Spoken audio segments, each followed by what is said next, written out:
Alright YouTube, we're doing something a little different today. We've got the white pickup and we are heading into town to clear a parking lot. I got my helper with me today. Had to take my jacket off. It's a little warm outside actually. It's like 20 some degrees, but it feels way warmer. So let's go to town.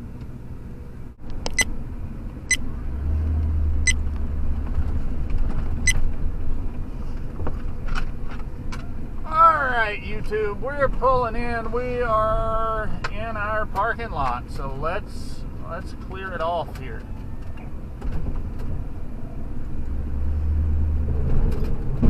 I've got to fix those trip springs, man. That is effing annoying.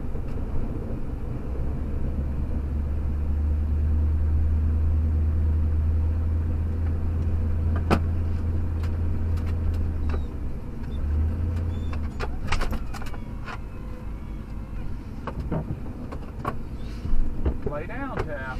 I can't do this with you crawling all over the place.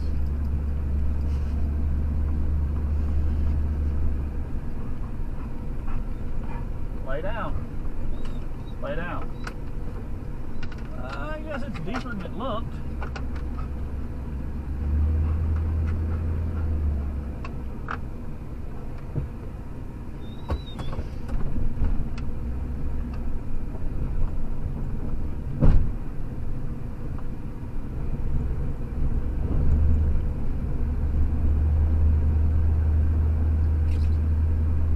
All you professional plow guys would probably tell me I have terrible technique because I'm sure I should be coming in here and starting on one side and scooping it over to the middle and that kind of thing, but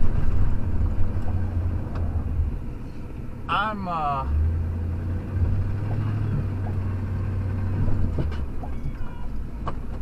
not a pro here, and I'm not out here trying to start a plowing business either, before you get the wrong idea.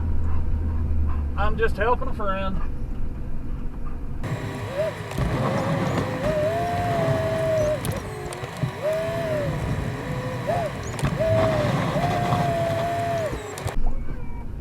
So since my last plowing videos, the truck has undergone quite a few modifications and changes and upgrades, and I guess a couple of them were pretty major, but I've got videos planned for all that stuff.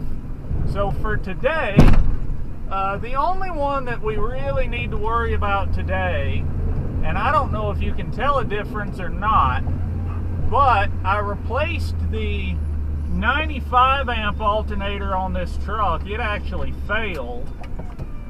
And I figured since I got to replace it, I was able to find a factory 130 amp alternator.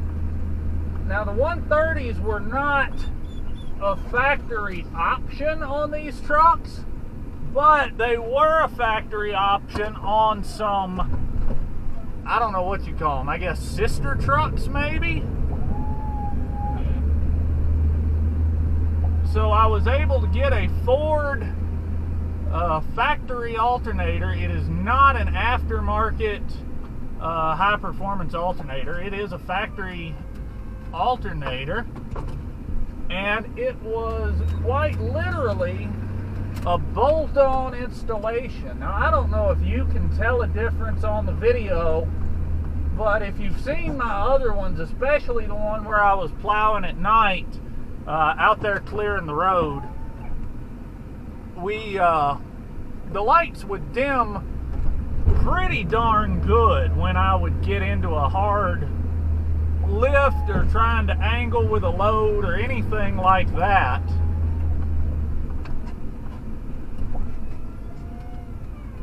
And now, I know it's daylight so it's hard to tell, but now they are four-wheel drive. Easy, baby.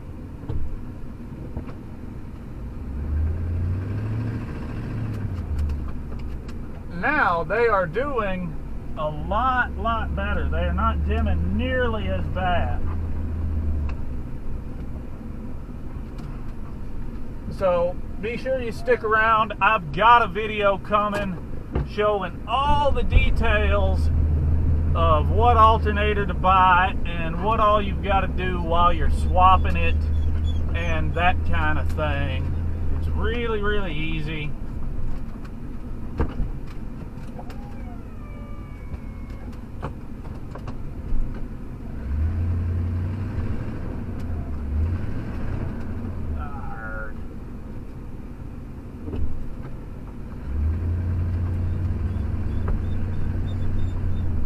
Dog, you want to get out and play.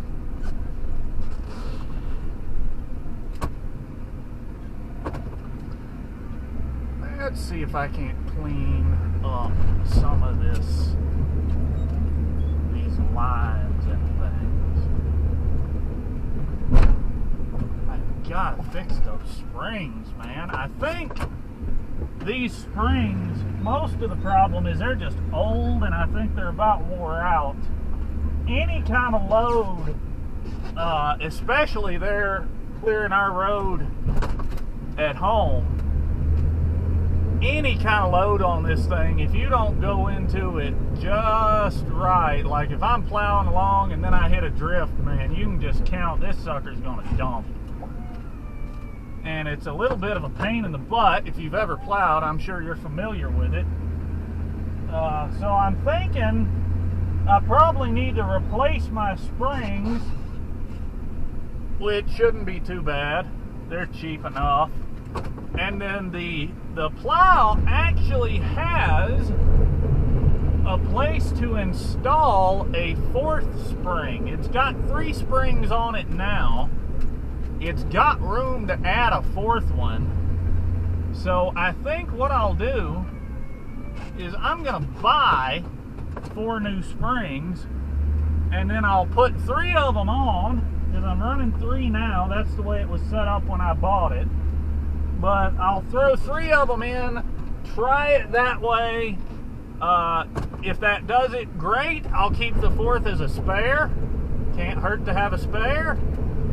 But if I need to add it, I'll have it.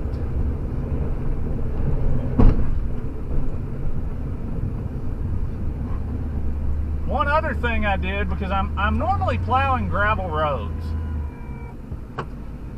So my plow, I run skid shoes on it, and I keep the shoes set to keep the blade about 1 inch off the surface of the road.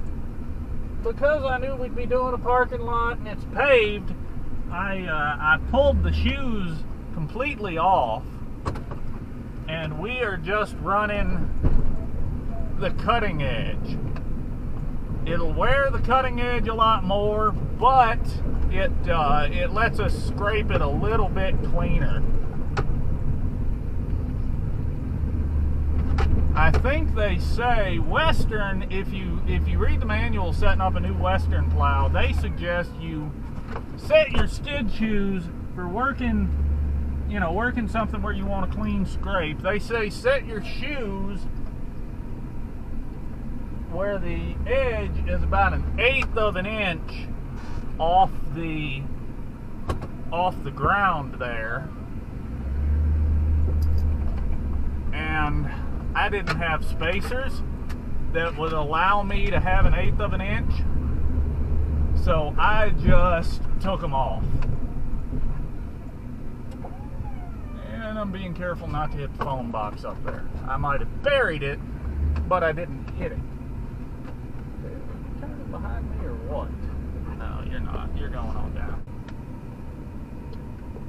Alright, YouTube, there we are. We're done. Lots cleaned up. It was a little worse than I thought it was. Not too bad, but you can see here's our snow pile. It's a couple feet tall, couple feet deep.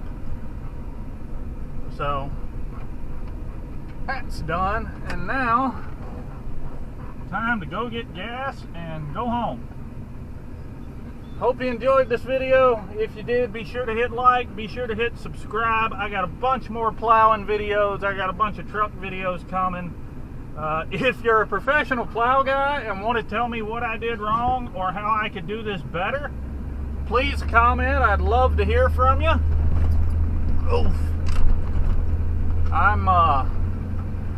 My plowing experience consists of clearing ranch roads and one parking lot. Parking lot's clean now, so I guess I did okay, but I'm sure I could have done it quicker and more efficiently. Good thing I'm not in the snowplow business, I guess. But yeah, if you want to comment on how I did or what I could do better, please do. I'd love to hear from you. So, thanks for watching.